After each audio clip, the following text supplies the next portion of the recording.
Haunting of Hawthorne Hill, a chilling tale of shadows and secrets. Part 1. The Arrival.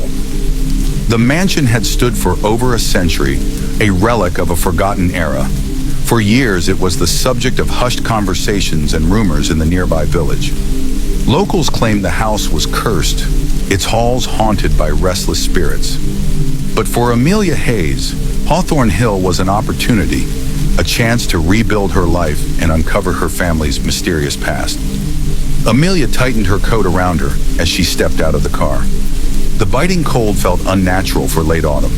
She studied the imposing gates, their iron bars twisted and overgrown with thorny vines. A large padlock hung from the latch, its metal corroded and brittle with age. With a swift twist of the key her lawyer had sent, the lock fell open, and the gates groaned in protest as she pushed them apart. The air grew heavier as Amelia approached the house. Its facade was a collage of cracked stone, moss-covered bricks, and shattered windows. The front door was a massive oak slab, carved with intricate designs that seemed to shift under the dim light. When she reached out to touch it, a sudden jolt ran through her fingertips. "Welcome home," she muttered to herself, pushing the door open. The interior was worse than she had imagined. Dust blanketed every surface, and cobwebs hung like ghostly veils from the ceiling. A grand staircase spiraled up into darkness, its banister splintered in places. To her left, a parlor with rotting furniture and faded wallpaper beckoned. To her right, a dining room where a long mahogany table stretched into the shadows. As Amelia explored, an overwhelming sense of déjà vu crept over her. She paused in the hallway, staring at a cracked mirror hanging crookedly on the wall. Her reflection was distorted, her features stretched unnaturally. A soft whisper echoed from behind her. "Leave!" She spun around, but the hall was empty. The sound could have been the wind, or so she tried to convince herself. Brushing off her unease, she set to work unloading her car, but the whispers persisted. Night fell quickly on Hawthorne Hill, the once ominous fog now replaced by an impenetrable darkness. Amelia set up a makeshift bed in the parlor, using the only furniture sturdy enough to hold her weight. Sleep did not come easily. Every creak of the floorboards, every groan of the house seemed amplified in the silence. It was shortly after midnight when the scratching began. At first it was faint, like a mouse scuttling inside the walls. But then it grew louder, more deliberate, as if nails were dragging across wood. Amelia bolted upright, clutching her flashlight. "Who's there?" she called out, her voice trembling. The scratching stopped. For a moment, there was only silence. Then came the whisper again, louder this time, and unmistakably human. "Leave, before it's too late." Amelia froze. The beam of her flashlight trembled as she swept it across the room. The light caught a figure at the edge of the doorway, a tall shadow unmoving. Heart pounding, she fumbled for her car keys, ready to flee. But when she looked back, the figure was gone. Determined not to let fear drive her out, Amelia clutched her flashlight tightly and whispered, "If you want me out, you'll have to do better than that." From the darkness came a chilling reply. "Oh, we will." Part 2. The Unseen Presence. Amelia hadn't slept. The events of the night before played over and over in her mind, her nerves fraying with every recollection. She tried to convince herself it was exhaustion or her imagination, but the deep voice that had answered her felt too real to dismiss. Determined to make sense of it all, she grabbed her phone to call her lawyer. No signal. She wasn't surprised. Hawthorne Hill was in the middle of nowhere, its isolation both a blessing and a curse. Frustrated, she decided to explore the house in daylight, hoping the familiar shadows of the night would lose their menace in the sun's weak rays. The grand staircase creaked under her weight as she ascended to the second floor. A long corridor stretched before her, lined with doors that led to bedrooms and other forgotten spaces. The air here was different, stagnant and heavy, as though it hadn't been disturbed in decades. The first few rooms were unremarkable, dusty furniture, peeling wallpaper, and broken windows. But the last room at the end of the hall gave her pause. Its door was slightly ajar, revealing the edge of a rocking chair, swaying ever so gently. Her breath caught. She reached for the door, her hand trembling as she pushed it open. The room was a nursery, Tiny antique toys were scattered across the floor, their colors faded with age. A crib stood against the far wall, its wood warped and splintered. On the rocking chair sat a small doll, its porcelain face cracked, one glass eye missing. Amelia stared at the doll, a chill running down her spine as the rocking slowed and stopped. She stepped inside, drawn to a faded portrait hanging above the crib. It depicted a young couple holding an infant, their smiles frozen and unnatural. The mother's eyes seemed to follow Amelia as she moved closer. Beneath the painting was a single word scratched into the wood of the crib. Evelyn. Amelia's heart raced. Evelyn was her grandmother's name, the one who had mysteriously vanished years before Amelia was born. Her mother rarely spoke of Evelyn, and when she did, it was always with an air of sadness and secrecy. Why was her name here? A sudden, loud crash downstairs jolted her from her thoughts. She rushed back to the first floor, her heart pounding. The source of the noise was the dining room. The heavy mahogany table was overturned, its legs splintered. The broken shards of a chandelier lay scattered across the floor. Amelia stood frozen in the doorway, her mind racing. The house was empty. She was certain of it. Yet the chaos before her told a different story. Then she saw it. Scrawled across the dining room wall in what looked like ash were the words, "You don't belong here." Amelia backed away, her hands trembling. As she turned to flee, she collided with something, or someone. She gasped and spun around, but there was no one there. The whispers began again, louder this time, echoing from every corner of the room. "Leave! Leave! Leave!" Her instinct screamed at her to run, but a part of her refused. "Who are you?" she demanded, her voice cracking. "What do you want from me?" The whispers fell silent. For a moment, there was only the sound of her ragged breathing. Then from behind her, a deep, guttural voice replied, "The truth." The room seemed to tilt, and Amelia staggered back into the hallway. Her head spun as fragmented images flashed before her eyes. A woman screaming, a baby's cry, fire consuming the walls and shadows twisting into grotesque shapes. When the vision stopped, Amelia found herself on the floor, gasping for air. The house was silent again, but the words on the wall lingered in her mind. She wasn't just an intruder in Hawthorne Hill. She was part of its story. Part 3, The Locked Room. Amelia couldn't shake the feeling that the house was alive. Every creak, every flicker of light felt deliberate, as though it were guiding her to something, or warning her away. The words on the dining room wall haunted her, but they also deepened her resolve. She needed answers. As she approached the locked door at the end of the hallway, the air grew colder. Her breath misted in front of her, each exhale a fragile cloud. The padlock looked new, its steel gleaming unnaturally against the weathered wood. She ran her fingers over it, her hand trembling. "Why is this the only room locked?" she whispered. A sense of foreboding washed over her, but she didn't turn back. Retrieving the toolbox she had found in the basement earlier, she began working on the lock. Each turn of the wrench echoed down the hallway, the sound unnervingly loud in the stillness. The moment the padlock clicked open, a chill wind swept through the corridor, extinguishing the faint light from her lantern. Shivering, Amelia pushed the door open.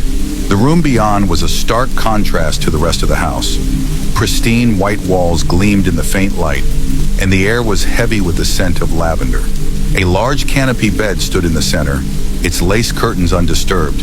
A vanity sat against one wall, its mirror spotless, and a music box rested on its surface. Amelia hesitated before stepping inside. The room felt untouched, like a time capsule preserved for decades. She moved to the vanity and opened one of its drawers, revealing a collection of neatly folded letters tied with a faded ribbon. The top envelope bore a name she recognized immediately. Evelyn. Her hands shook as she opened the letter. The handwriting was elegant, yet hurried, the ink slightly smudged. "Dearest Evelyn, I fear the house knows what we've done. It watches us, listens to our every word. The cries, they grow louder at night, and I can no longer tell if they are hers or my own. We should have left when we had the chance, but it's too late now. If you ever return to this cursed place, please forgive me for what I had to do. Lawrence."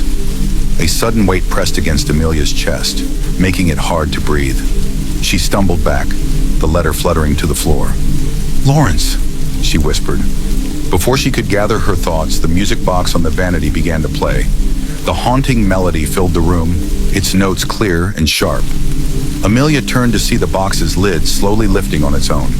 The figure of a porcelain ballerina spun gracefully, though the mechanism appeared rusted. Then the whispers returned. "Why did you come?" Amelia spun around, her flashlight beam darting across the room.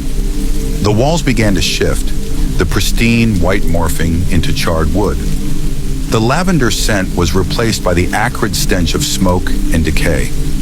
The canopy bed disintegrated before her eyes, its frame collapsing into ash. A shadow moved in the corner of the room. It was tall, humanoid, but its form was fragmented, flickering like static on an old television. "Evelyn!" the shadow hissed, its voice layered and unnatural. Amelia backed toward the door, her mind racing. "I'm not Evelyn. I don't even know what happened here." The shadow moved closer, its edges bleeding into the walls. "Lies!" In a panic, Amelia bolted from the room, slamming the door shut behind her. She leaned against it, gasping for breath. The house groaned around her, as though displeased by her escape. Gathering her courage, she glanced at the letter, still clutched in her hand. Lawrence's words replayed in her mind. "The house knows what we've done." She had to uncover the truth of Evelyn's past and what happened in this house, but she couldn't shake the feeling that the house wouldn't let her leave until she did. Part 4. The Hidden Passage. Amelia sat on the floor of the hallway, clutching the letter from Lawrence. Her mind raced as she tried to piece together the cryptic warning. Who was Lawrence? What had he and Evelyn done to invoke the wrath of this house? Her thoughts were interrupted by a sudden rhythmic tapping sound. It was coming from downstairs. Slowly she rose, her legs trembling beneath her. She gripped the lantern tightly and descended the staircase, each step accompanied by an unnervingly loud creak. The tapping led her to the study, a grand room lined with bookshelves that stretched from floor to ceiling. Dusty tomes and yellowed pages filled every inch, and a large mahogany desk sat in the center, its surface cluttered with papers. Amelia stepped inside, her breath catching as the tapping grew louder, more insistent.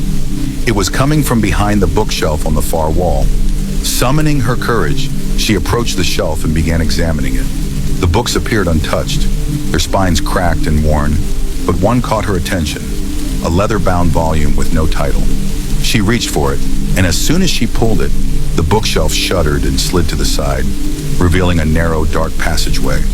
The cold air that seeped from the passage was almost unbearable, carrying with it the faint scent of earth and decay. Amelia hesitated.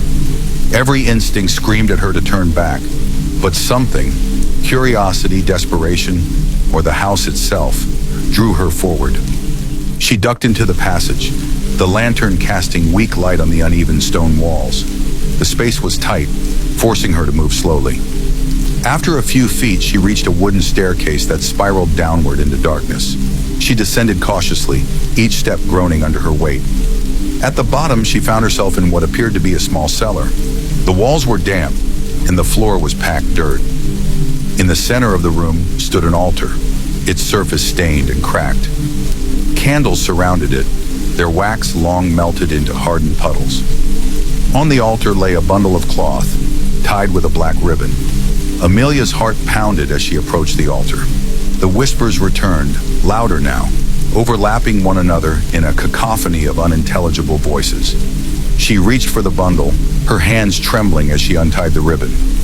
Inside was a small book, its leather cover cracked and brittle. Opening it, she found pages filled with strange symbols and handwritten notes. The script was chaotic, the ink smeared in places, as though the writer had been in a hurry, or frantic. One passage stood out, written in large, jagged letters. The child must be hidden. She must never know. The house will never stop searching for her. Amelia's blood ran cold. The child? Hidden from what? She flipped through the pages, finding more fragmented entries. The fire didn't cleanse it. It lives beneath the floorboards. Evelyn, forgive me. Before she could read further, the air in the cellar shifted. The whisper stopped, replaced by a low, guttural growl. Amelia froze, her eyes darting to the far corner of the room, where the shadows seemed darker, thicker. A pair of glowing red eyes emerged from the blackness, fixing on her. The growl deepened, reverberating through the walls. Amelia stumbled backward, clutching the book to her chest. The creature stepped forward, its form still cloaked in shadow. It was massive, its limbs twisted and unnatural. As it moved closer, its shape began to solidify, a grotesque amalgamation of human and beast. "You shouldn't have come here," it rumbled, its voice deep and otherworldly. Amelia turned and fled up the stairs, her lantern swinging wildly in her hand. The passage behind her seemed to collapse in on itself, the walls narrowing as though trying to trap her. She burst into the study, slamming the bookshelf back into place. Panting, she leaned against the desk, clutching the book tightly. Her hands shook as she stared at the hidden passage, now sealed once more. The house had secrets, and whatever lived within its walls wanted her gone. But she couldn't leave, not yet. The book held answers, and she needed to uncover the truth before the house claimed her too. Part 5. Whispers of the Past. Amelia's hands trembled as she turned the pages of the mysterious book. Each word seemed to leap off the page, resonating in her mind as though she'd heard them before. The strange symbols and fragmented notes painted a picture of desperation, secrecy, and unimaginable horror. One entry caught her eye, its ink bold and frantic. "The pact cannot be undone. Blood binds us to this house, and blood will set us free." What pact, she wondered, her heart pounding. The whispers in the room grew louder, forming faint words that seemed to echo her thoughts. "They knew," the whispers hissed. "Knew what?" Amelia demanded, slamming her hand on the desk. The whispers fell silent, replaced by a low, mournful cry that sent chills down her spine. She looked up, half expecting to see something, or someone in the corner of the room. But she was alone. Amelia returned to the book, flipping to a section where the handwriting grew more erratic. The entries were scattered, as though the writer had struggled to piece their thoughts together. The fire wasn't an accident. They came for her that night. "Evelyn, I couldn't save you. Forgive me." A tear rolled down Amelia's cheek. The weight of her grandmother's name, entwined with this house's dark history, was almost too much to bear. She leaned back in the chair, closing her eyes to steady herself. But the moment she did, the room shifted. When she opened her eyes, she was no longer in the study. She was standing in the nursery, the room with the rocking chair and the cracked doll. Only now the space was alive. The wallpaper was vibrant, the furniture unbroken. A woman stood by the crib, humming softly as she rocked an infant. "Grandma?" Amelia whispered, recognizing Evelyn from old family photographs. Evelyn turned, her face serene, yet filled with sorrow. "Amelia," she said, her voice echoing strangely, "why did you come back here?" I don't know," Amelia stammered. "I just needed to know the truth." Evelyn's expression darkened. "The truth is dangerous. It binds you to this place, just as it bound me." She stepped closer, her form flickering like a fading photograph. "You need to leave before they find you." "Who? Who's after me?" Evelyn didn't answer. Instead, the nursery dissolved around them, and Amelia found herself back in the study, gasping for air. The book on the desk snapped shut, and the whispers returned, louder and angrier. "Leave! Now! No!" Amelia shouted, her voice trembling. "I'm not leaving until I understand what happened here." The whispers stopped, replaced by a single deep voice that resonated through the room. "Then you will see." The lantern flickered violently before going out, plunging the room into darkness. A sharp, icy wind tore through the study, and Amelia felt the walls around her shift. The floor beneath her feet gave way, and she was falling into an abyss of cold and shadow. She landed with a jolt in a cavernous space she hadn't seen before. Torches lined the stone walls, their flames casting a sickly green glow. The air was thick with the smell of burning wood and something metallic. Blood. In the center of the room stood a stone altar, similar to the one she had seen in the hidden passage. Only this one was covered in dried blood, its grooves carved with runes that pulsed faintly. Surrounding the altar were figures cloaked in shadow, their faces obscured. Amelia's breath caught as she recognized the figure at the head of the group. Evelyn. "You shouldn't have come here," Evelyn said, her voice hollow. "The house will never let you go now." Amelia stepped forward, her voice shaking. "What did you do, Grandma? What happened here?" The figures turned toward her, their eyeless faces blank and menacing. Evelyn hesitated, her form wavering as if struggling against unseen forces. "It wasn't supposed to end this way," Evelyn whispered, tears streaming down her translucent face. "We made a deal to protect you, but the house, it demanded more." "What deal?" Amelia screamed, but her words were swallowed by the growing roar of the torches. The figures began to advance, their movements slow but deliberate. The walls of the cavern started to close in, the runes on the altar glowing brighter. And then, as if the house itself had decided, everything went black. Part 6. The Pact Revealed. Amelia's head throbbed as she struggled to her feet. The weight of the whispers, the strange visions, and the oppressive energy of the house bore down on her like a physical force. Evelyn's translucent figure stared at her, sorrow etched into every flicker of her spectral form. "Grandma," Amelia whispered, her voice breaking. "What is this place? What did you do?" Evelyn's form wavered, her expression torn between guilt and fear. "We made a mistake," she said, her voice heavy with regret. "We thought we could outwit the house, but we didn't understand what we were dealing with." The shadowy figures around the room began to hum in unison, their low, guttural voices reverberating through the cavern. The runes on the altar flared to life, casting eerie light onto Evelyn's face. Amelia stepped closer, desperation in her voice. "What mistake? What did you and Lawrence do?" Evelyn hesitated, her gaze shifting to the altar. "Lawrence and I, we were desperate. The house promised us wealth, power, safety. All we had to do was make a single sacrifice." She paused, her voice cracking. "But the house lied. It always lies." Amelia's breath caught in her throat. "What kind of sacrifice?"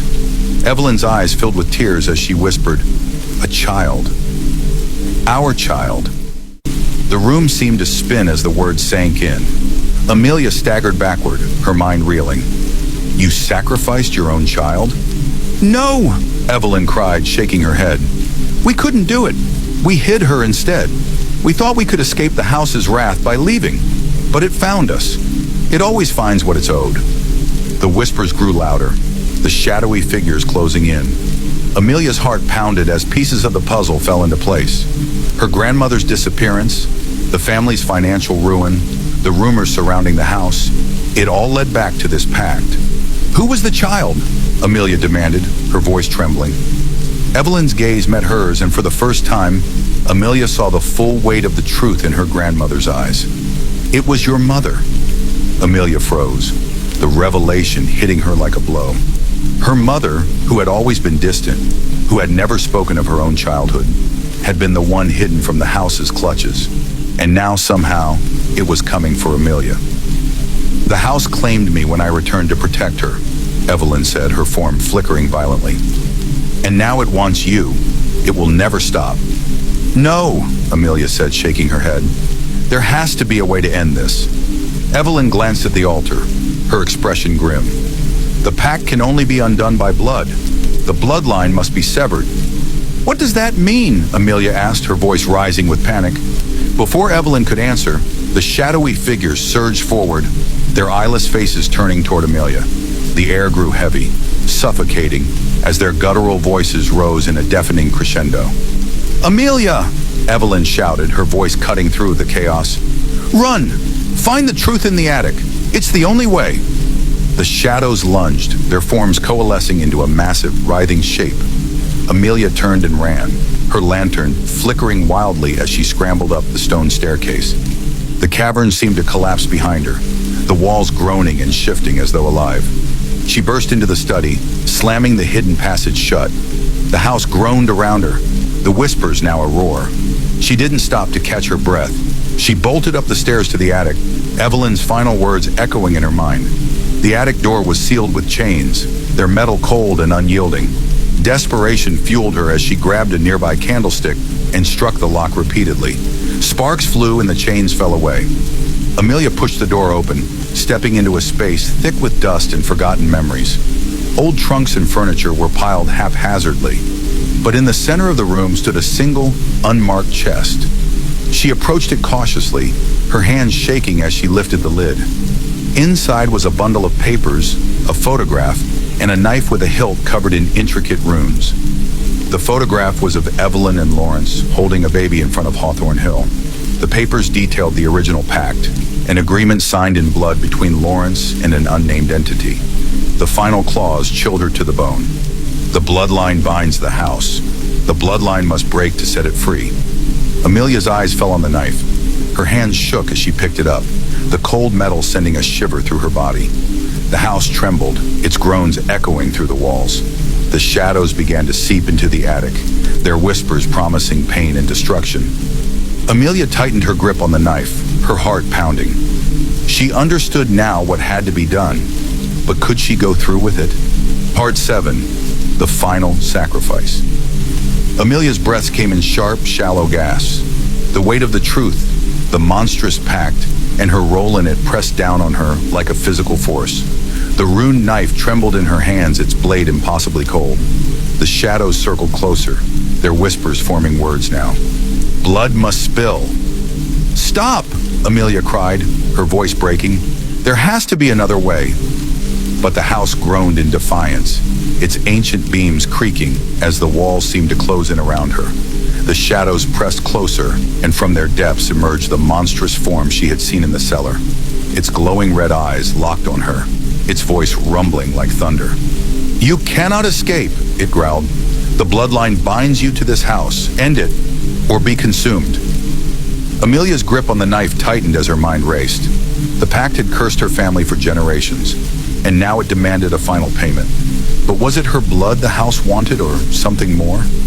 Her eyes fell on the photograph again, her thoughts flashing to Evelyn's ghostly warning. The bloodline must break to set it free. Tears blurred her vision as she raised the knife. She didn't want to die. Not here, not like this. But if it meant freeing her family from the house's grip, she couldn't turn away. The shadows surged toward her, their whispers turning into screams. Do it! They roared. Amelia closed her eyes, the blade poised above her chest. But then a thought struck her. She opened her eyes and looked at the photograph again, at the faces of Evelyn and Lawrence. No, she whispered, lowering the knife. You won't control me.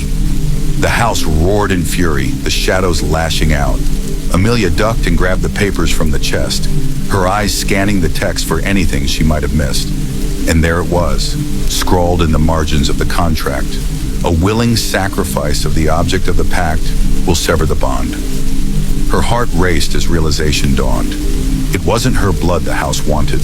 It was the pact itself. Amelia stood, holding the knife in one hand and the contract in the other. She turned to face the monstrous shadow, her voice steady despite the terror coursing through her veins. This ends now. The creature lunged, its claws outstretched, but Amelia moved quickly.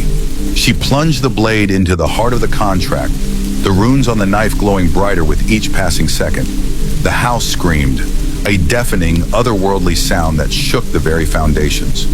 The shadows writhed and recoiled, their forms dissolving into nothingness. The walls of the attic trembled, cracks spreading as the house seemed to collapse inward.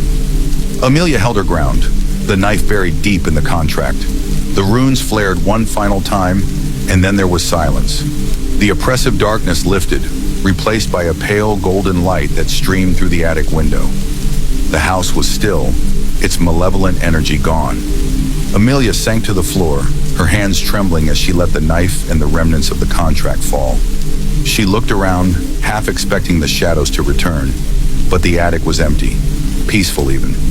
She stood and made her way downstairs, her steps hesitant. The house was unrecognizable. The air was light, no longer thick with dread. Sunlight streamed through the windows, illuminating the once dark halls. In the study, she found the photograph of Evelyn, Lawrence, and the baby sitting on the desk. But now something was different. The faces in the picture looked serene, free of the sorrow that had haunted them before. Amelia smiled through her tears. The curse was broken. As she stepped outside into the fresh air, she turned back to look at Hawthorne Hill one last time. The grand, oppressive mansion now seemed smaller, its once ominous presence reduced to nothing more than a memory. Amelia walked away, the weight of generations lifted from her shoulders. The haunting of Hawthorne Hill was over, and for the first time in decades, the house and its secrets could finally rest. The end.